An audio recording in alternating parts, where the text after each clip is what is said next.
आज तो बाबा आणि त्याची चर्चा. रोज बघावा टीव्ही लावला, बाबाची बातमी. बाबांनी हे केलं, बाबाचा हा घोटाळा. बाबांनी असं केलं, तसं केलं. मोबाईल सुरू केला की बाबाचं नवीन काहीतरी कारनामा. पण ह्यावेळी बाबांनी मोठ्या राजकीय व्यक्तीला घेरलेलं होतं. ती व्यक्ती मोठ्या पक्षाचा आहेत. त्या व्यक्तीला संपूर्ण महाराष्ट्र ओळखतो. तुम्ही सुद्धा चांगले ओळखतात. होय, या क्षणाची संपूर्ण महाराष्ट्राला मोठा धक्का देणारी सर्वात मोठी आणि महत्त्वाची बातमी आहे. तू बाबा आणि त्याची वेगवेगळे कामं, नुसतेच कामं नाही तर ते सगळे, त्याची ते व्हिडिओ, त्याची महाराष्ट्रभर चर्चा, नुसताच महाराष्ट्र नाही तर देशभर चर्चा.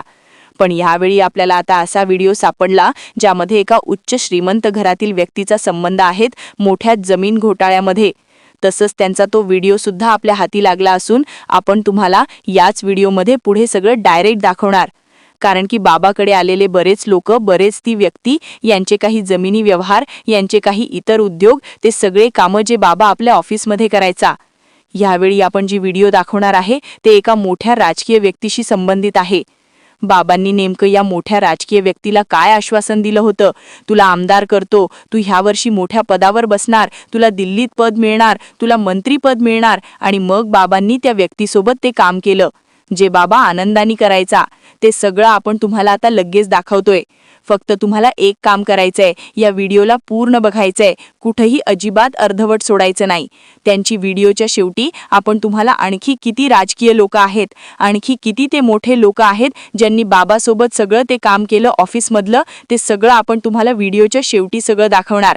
ते सगळं तुम्हाला बघावंच लागेल आणि त्यासाठी शेवटपर्यंत व्हिडिओ बघत राहा. आणि या मोठ्या आणि महत्त्वाच्या बातमीसाठी व्हिडिओला एक लाईक लगेच झाला पाहिजे. आत्ताच लाईक करा.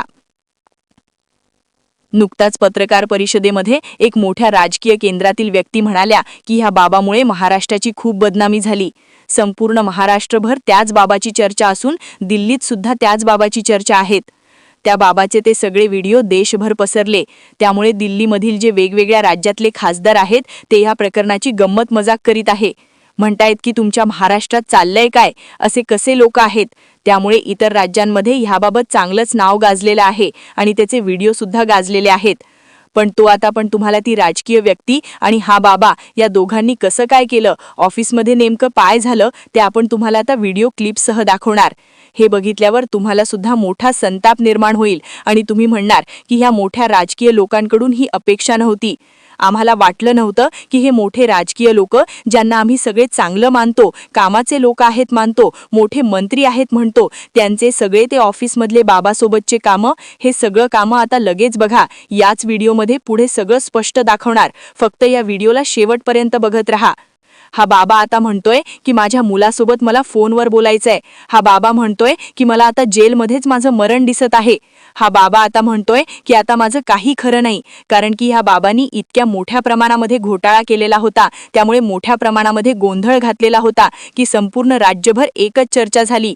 लोकांना येड्यात काढायचं काम ह्या बाबांनी केलं आणि ह्याच्या संपूर्ण चालीमध्ये मोठे अधिकारी, मोठ्या पदावर बसलेले अधिकारी, मोठ्या मंत्रालयात बसलेले अधिकारी, मंत्रालयात बसलेले ते मंत्री, मंत्रालयात बसलेले ते आमदार, त्या सगळ्यांचा संपर्क ह्या बाबासोबत होता. नुसताच संपर्क नाही तर काही मोठ्या लोकांनी ह्या बाबासोबत मिळून ते काम केलं जे योग्य नाही. तसंच ह्या बाबाची आता सगळी बँकचे खाते तपासली जात आहे. यांनी किती मोठ्या प्रमाणात पैशाचा व्यवहार केला, कोणाला किती पैसे दिले, कोणत्या मंत्र्याकडून, कोणत्या आमदाराकडून, कोणाकडून किती पैसे घेतले, त्याची सर्व आता पोलीस कसून चौकशी करत आहे. या बाबाला आता ईडीचा दणका बसणार. म्हणजे जी आजपर्यंत कमावलेलं होतं ते सगळं आता जमा होणार. आता तर अशी माहिती समोर येत आहे की एका मोठ्या मंत्र्याला गुंतवण्यासाठी त्याच पक्षासोबत असलेल्या मोठ्या पक्षांनी या बाबाला अटकवलेलं आहे. याबाबत एका मोठ्या माणसाला टार्गेट करून सत्तेच्या बाहेर काढायचे आहेत. कारण हा बाबा आहेत महाराष्ट्राचा एप्स्टीन फाईल. म्हणतात या बाबाबत काही दिवसांनी एखादा पिक्चर येऊ शकतो, इतकं मोठं काम ह्या बाबांनी केलेलं आहे.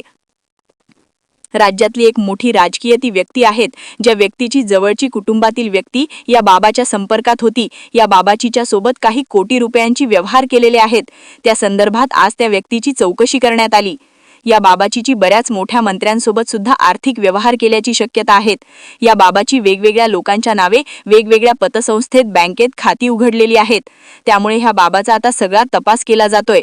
आता आपण तुम्हाला तो व्हिडिओ दाखवणार जो त्या राजकीय व्यक्तीचा आहे. फक्त शेवटपर्यंत व्हिडिओ बघा.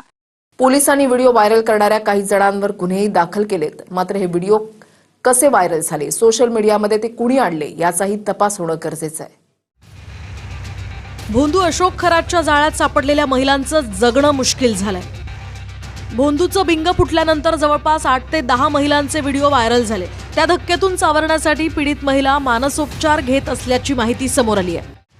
समाजात बाहेर पडणं तर दूरच, त्यापैकी काही महिलांना घरातच एकटं पडण्याची वेळ आली आहे. घरात कोप असल्यामुळे तुझ्या नवऱ्याची प्रगती होत नाहीये, तुझ्यात दोष असल्यामुळे आर्थिक स्थिती सुधारत नाहीये, योनी शुद्धीकरणानंतरच तुला पुत्रप्राप्ती होईल, तू मागच्या जन्मातली अप्सरा असून मी कृष्ण आहे, माझ्यामुळे तुझ्या आयुष्यातल्या साऱ्या समस्या दूर होतील, अशी असंख्य कारणं देऊन भोंदू अशोक खरातनं महिलांसोबत गैरकृत्य केलं.